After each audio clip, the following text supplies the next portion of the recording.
जय भीम, जय भारत, जय संविधान। जय आज भीम, जय 6 दिसंबर 2023, 6 दिसंबर 1956 को बाबा साहेब ने यहीं पर अंतिम सांस ली थी। बाबा साहेब का घर है ये, बाबा साहेब के घर में हम खड़े हुए हैं इस वक्त। और बाबा साहेब बहुत अच्छा काम करके गए, अकेले मनुवाद से लड़ गए उस समय। बिल्कुल जी। मनुस्मृति ध्यान एक ब्राह्मण के हाथों भी करवाया उन्होंने। नामुमकिन को मुमकिन करके दिखाया। लेकिन हम लोग करोड़ों लोग मिलकर भी, बहुजन मीडिया भी है, क्रांतिकारी भी हैं, और मतलब हम लोग बहुत ज़्यादा पावर में, संविधान भी है, संविधान की बदौलत हम सब चल पा रहे हैं। अब हमारे एक साथी हमारे साथ मौजूद हैं, मैं इनसे बात करना चाहूँगा, जानना चाहूँगा कि मोदी की वाहवाही चल रही है पूरे देश में। क्या कहेंगे कि यहाँ अलीपुर रोड पे बाबा साहेब के इसका भी जो है 2016 में मोदी का कुछ हाथ रहा, बीजेपी तंत्र का कुछ हाथ रहा।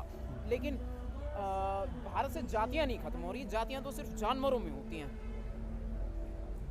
जी। भारत में जो जातियाँ हैं, ये जानवर तो पूरी दुनिया में पाए जाते हैं, लेकिन जो जातिवादी जानवर है वो केवल इंडिया में पाए जाते हैं। जातिवादी इंसानों में नस्ल कहाँ से आ गई? जानवर में होती है नस्लें तो। बिल्कुल जी। इसीलिए मैंने कहा, अब मैं ये जानना चाहता हूँ, क्या कहेंगे आप पूरे इस हालात पर? आप यहाँ आज अलीपुर आए हैं बाबा साहेब के, मतलब जहाँ बाबा साहेब ने अंतिम सांस ली थी, तो कोई तो उद्देश्य होगा, कोई तो मकसद होगा दिमाग में।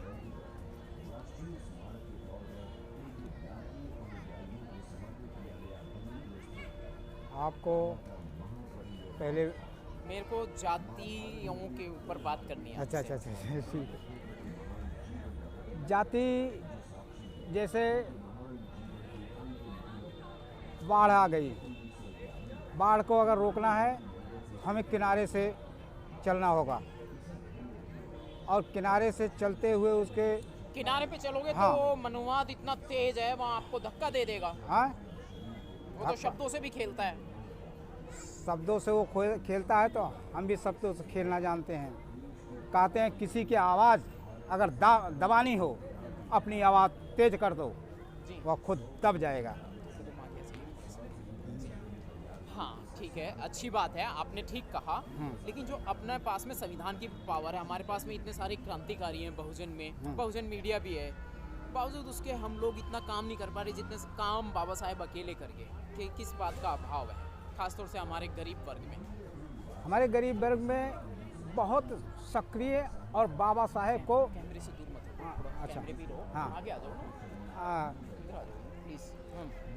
बाबा साहब को, बाबा साहेब के मिशन को अगर जिंदा कोई रखा है तो गरीब वर्ग है, और गरीब वर्ग को एक सूखता हुआ पेड़ की तरह है, इसको पानी देने की ज़रूरत है।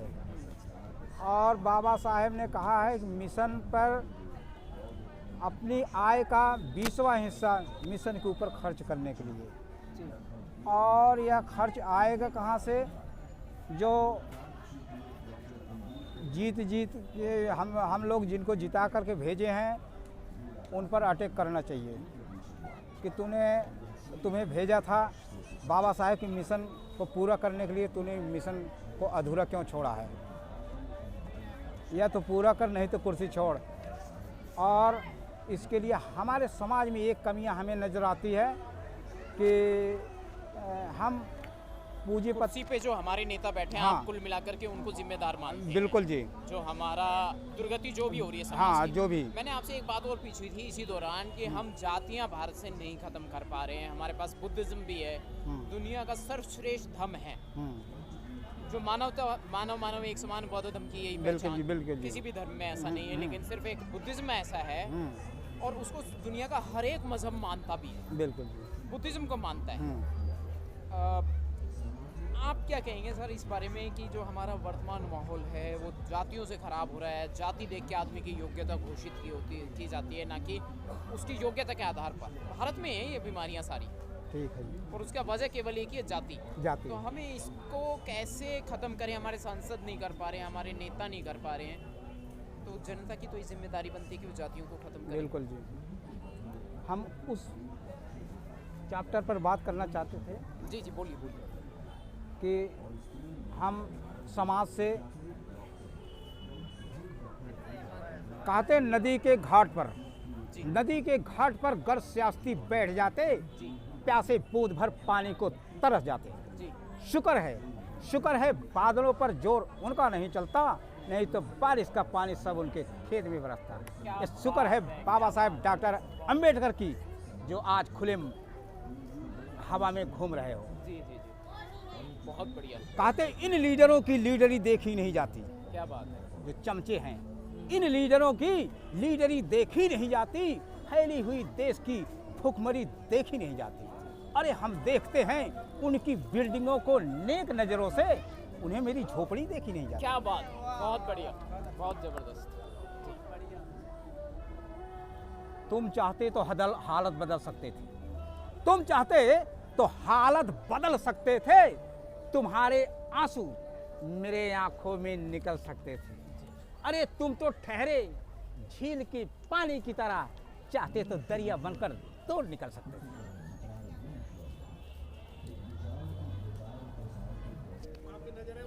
हाँ हाँ हाँ ठीक। तो बाबा गौतम बुद्ध जी 4 बात बताए हैं, उसे ध्यान से सुनना। जी कहते हैं दुख है, गौतम बुद्ध जी की वाणी बता रहा हूँ, 4 बात बताए हैं। दुख है, दुख का कारण है, उसका निवारण है, निवारण का उपाय है। वही डॉक्टर B.R. अम्बेडकर जी बताए हैं जी कि बुद्धम शरणं गच्छामि, बुद्धि की शरण में जाओ, धम्म की शरण में जाओ, मतलब विज्ञान, विज्ञ माने जानना, और दिमाग है, मतलब दिमाग से समझो। बुद्धम शरणं गच्छामि, धम्मम शरणं गच्छामि, संघम शरणं गच्छामि। संघम शरणं गच्छामि के अभी हम समझ नहीं पाए हैं, तो गौतम बुद्ध जी 4 जो बातें बताए हैं उसे मैं बताता हूँ कि दुख है, दुख है जो हम यहाँ इकट्ठा हुए हैं, हर आदमी दुखी है, हर आदमी दुखी है, ये दुख है। और दुख का कारण है, दुख का कारण क्या है कि हमें मनुवाद ने उस जगह पे ढकेला हुआ है, ये दुख का कारण है। और दुख का निवारण है, निवारण का मतलब पढ़ो लिखो और एकजुट हो, और दुख का निवारण है, दुख का उपाय है, मतलब सब कोई यूनियन इन दिस पावर, एकता में बल होती है। इति माने पुरानी, हास माने बात, उसी को कहते हैं इतिहास। इतिहास से प्रेरणा मिलती है, प्रेरणा से जागृति आती है, जागृति से सोच बनती है, सोच से ताकत आती है, ताकत से शक्ति बनती है, और शक्ति से शासक बनता है। तो डॉक्टर B.R. गौतम बुद्ध जी कहे थे कि दुख का निवारण है, उसका उपाय है। तो बाबा साहेब कहे कि मास्टर चाबी जिस दिन अपने हाथ में ले लोगे, उस दिन सारे दुखों का कारण तुम्हारा खत्म हो जाएगा, दुख आपका पीछा पकड़ेगा ही नहीं। कहते खुदी को कर बुलंद इतना, खुदी को कर बुलंद इतना, तकदीर से पहले खुदा खुद बंदे से पूछे कि बंदे तेरी रजा क्या है। खुदा को मानते हैं आप? मतलब खुदा भगवान नहीं, को मानते हैं आप? नहीं, खुदा वो होता है डॉक्टर B.R. अम्बेडकर। खुदा का मतलब माना देने वाला। आज हमें बाबा साहेब ने जो दिया है वो हमारे खुदा है। इस्लाम में कुदरत को खुदा मानते हैं वो। हाँ, वो गलत मानते हैं। वो गलत नहीं मानते, वो सही मानते हैं। हाँ। इस्लाम में कुदरत को मानते हैं, हाँ। खुदा, प्रकृति की ताकत को। बुद्धिज्म में प्रकृति को हाँ माना वो गया। ठीक है, लेकिन वहाँ गलत है। हम का भगवान ने 4 मार्ग बताए, 4 चीजें बताई। हाँ। दुख है, दुख का कारण है, दुख दुख कारण का निवारण है, हाँ, निवारण का उपाय है। निवारण का उपाय है। हाँ। इसके अलावा एक चीज और है, हाँ। हम गुलाम हैं, हाँ। इसके पीछे क्या कारण है? यस, उसी पे बात चल उसी रही है पे आ जी। गई, उसी पे चारों मुद्दे के पे आ रही अंदर ही है कि हम गुलाम हैं। एक मिनट है, अब सुन ले दो। हम गुलाम हैं, इसका कारण है पीछे हम लड़ना भूल चुके हैं। हम अपने अधिकारों के लिए हम यूनाइटेड नहीं होते, हम लड़ना नहीं जानते, बिल्कुल भी नहीं जानते। हमें सिर्फ दूसरों की वाह वाह हा हा शोर मचाना आता है, जय भीम करते हैं। लड़ना हम सिखाएंगे। बहुत बढ़िया। हम अभी सिखा, अब 2 मिनट, क्या कमियां है, क्या कमियां है लड़ाई करने में, क्या कमियां है इसको मैं बताता हूँ। सुनो, सुनिए, आओ सर, बोलो, अपनी बात रखो, कोई दिक्कत नहीं है। सुनिए सर। हाँ जी, हाँ जी। बोलो आप बात। 15 गांव को आप, भगवान बुद्ध ने कहा दुख का, हम दुख है, इस संसार में दुख है, जी। दुख का एक कारण है, कारण के साथ निवारण है, निवारण के बाद उपाय उपाय है। जब निवारण ढूंढ लेंगे तो उपाय है। इस सब से बाद भी आज हम एक और समस्या से उलझे हुए हैं, वो जो है हम गुलाम हैं। इस हकीकत को भूलना नहीं पड़ेगा। और गुलाम इसलिए हम लड़ना भूल चुके हैं, हमें लड़ाई करने के तरीके ही नहीं पता, हमारे दिमाग में लड़ाई नहीं है, हम किसी से लड़ना नहीं जानते, हम यूनाइटेड ही नहीं है। मैं बताता हूँ, एक मिनट बात पूरी करना। यूनाइटेड नहीं है तो हम किसी चीज़ की हमारे पास हमारे कोई सुनने को भी तैयार नहीं है। हम अंधभक्त हैं, हम पूरी तरह अंधभक्त हैं। जो दूसरे ने कह दिया उसी को लेके हम चल रहे हैं। हम किसी के पीछे अपने आप कुछ नहीं करते। हमें कुछ जानकारी नहीं है, किसी प्रकार की कोई जानकारी नहीं है हमारे साथ क्या हो रहा है, हमें कोई जानकारी नहीं। जो किताबों में लिखा उसे रट लेते हैं, उसे आगे बढ़ा देते हैं। बिल्कुल बिल्कुल, दूसरे के बताए हुए रास्ते पे चलते हैं। हमारे पास कोई ज्ञान नहीं है, अपना पर्सनल कोई ज्ञान नहीं है। हम रटते हैं, एक किताब से पढ़ते हैं, दूसरी किताब में पढ़ देते हैं, आगे दूसरी किताब लिख देते हैं, उसे भी खुद नहीं पता किताब लिखने वाले को भी। ना हम अपने महापुरुषों की मानते, जैसे किसी को भी नहीं मानते, किसी को नहीं मानते हम, बाबा साहेब को नहीं मानते। हम अपने आप में धुरंधर हैं, हम किसी को अहमियत ही नहीं दे रहे।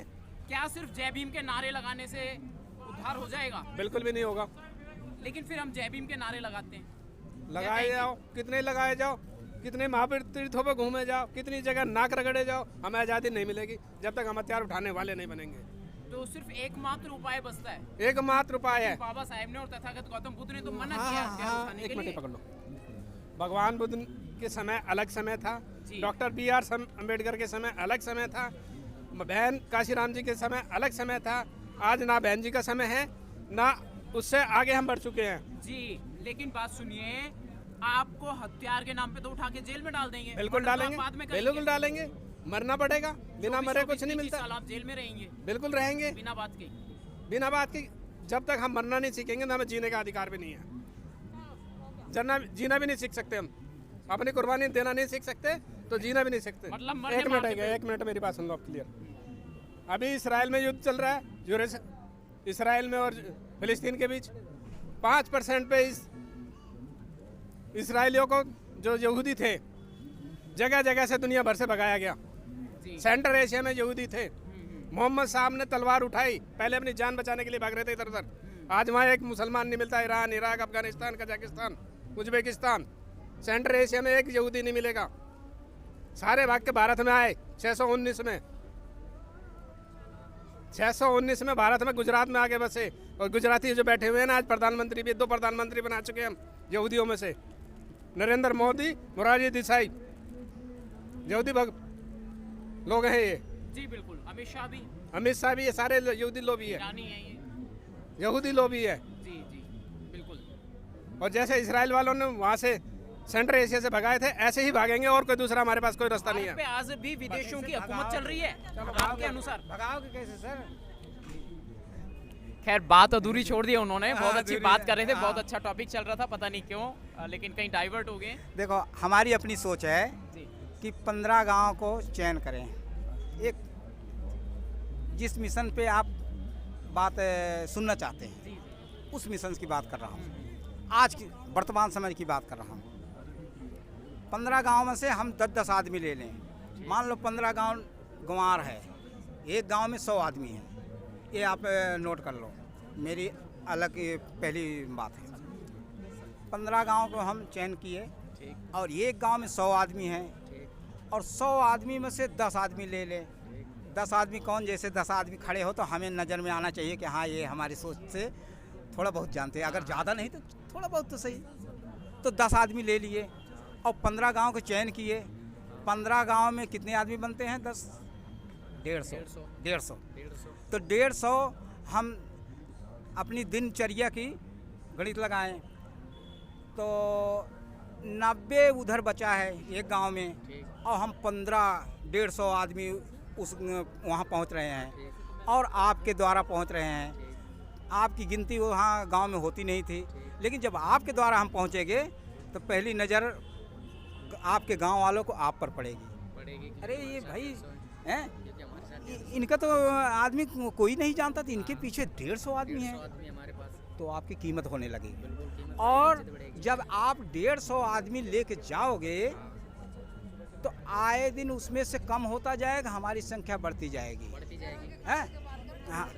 हमारी संख्या बढ़ती जाएगी, और तब हमारा रफ्तार बढ़ता जाएगा। बिल्कुल बढ़ेगी, लोग और भी जुड़ेंगे। हाँ, और जुड़ेंगे तब जैसे हम पानी को रोकते हैं ऐसे इस विडंबनाओं को हम रोक सकते हैं। कहते हैं पर स्वाद मत चखो, थोड़ा टॉपिक बदल रहा हूँ, पर स्वाद मत चखो, हाँ सर मैं ये कहना चाहूँगा आपसे कि मतलब आप 150 और 90 की बात कर रहे हैं कि जैसे 150 हैं, 200 हैं, 1.5 लाख भी हो जाएंगे, जब तक हमारे पास पैसे वाले और पैसा और जो शिक्षित लोग हैं, जब तक वो हमारे साथ नहीं रहेंगे, वो हमारी मदद नहीं करेंगे और वो हमें आगे बढ़ाने में काम सही नहीं आपने उत्तर तो दिया। हम आगे कैसे बढ़ लेंगे? हाँ, तो प्रश्न आपने सही किया सवाल है ना ये। तो जब हम 150 आदमी उसमें जाएंगे हाँ आपके गांव में, ठीक आपसे पूछेंगे ये सवाल जो आप कह रहे हैं ठीक कि आप में कौन है ऐसा आदमी, उसको पकड़ेंगे।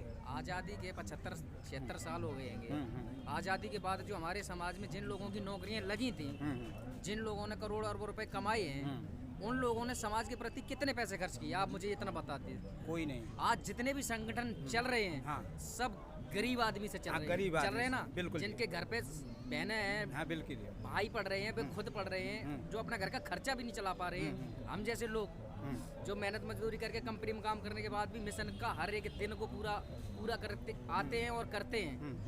तो जो लोग नौकरियां कर रहे हैं, जिन्होंने पैसा कमाया है, वो तो सिर्फ अपने बच्चों की सोचते हैं ना। बिल्कुल जी, बिल्कुल। सोचते हैं ना।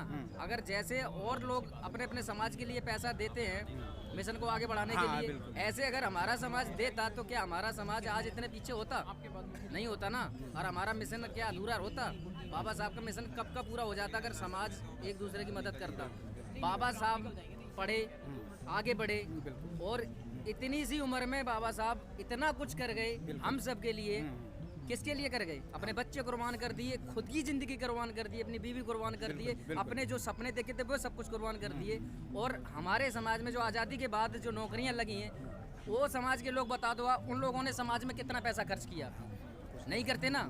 हर गांव में 10, 20, 50 लोग नौकरी कर रहे हैं। मेरे गांव में भी नौकरी कर रहे हैं। समाज में कोई भी नहीं आया होगा यहाँ। जिस दिन आप, जब तक एक बात बताओ, हम गरीब हैं और आपके पास पैसा है, आपके पास टाइम नहीं है, पैसा है और हमारे पास टाइम है, हम जा रहे हैं किसी मिशन में, तो आप पैसा तो खर्च कर सकते हो ना। बिल्कुल। तो हमारे पास तो ना पैसा है, टाइम है, तो हम टाइम देते हैं। जितना जहाँ कहीं होता है तो मैं जाता हूँ। आपके पीछे जब 150 आदमी जाएंगे तब आप जो, ठीक है, जय भीम।